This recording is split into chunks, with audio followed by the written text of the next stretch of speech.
So the first conversations we had around Camp Cook were around the Wednesday or Thursday of spring break, as we started to see some of the state, local, and federal disaster declarations coming out, seeing local school districts closing, and then the need for us to close our school to be responsible for our students as well.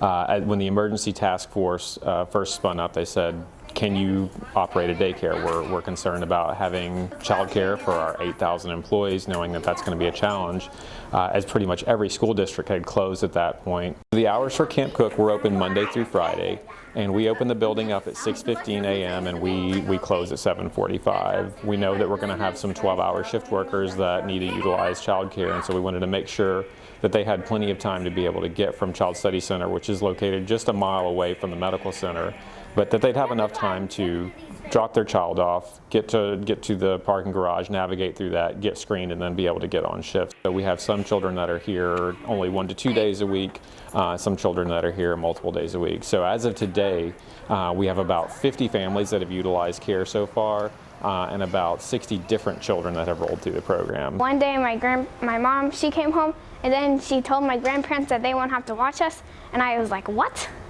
Because I was like, who's going to watch us? Because like usually everybody has to work. The structure of Camp Cook, it's a mix of unstructured and structured time. So our kids largely get to do kind of what they want to do, but we've got some structure built in throughout the day.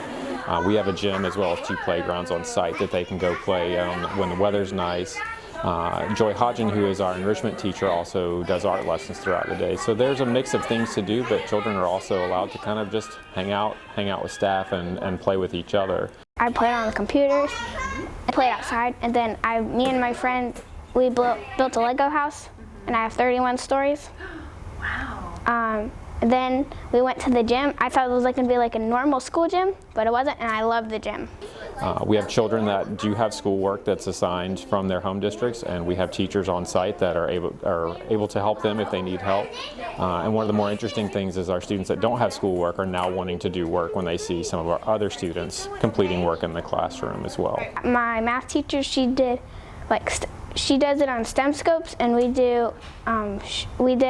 I did my science work today, and I finished all my science assignments for the rest of the week. The first day of Camp Cook, we had a lot of children that were telling us, I'm just so happy to get to play with other kids again.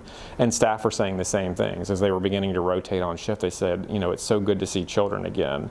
It had been a very quiet 2 weeks here while we were closed for spring break and in the initial week, so staff were really happy to hear children laughing and playing in the hallways again and having an opportunity to interact with them on a day-to-day basis.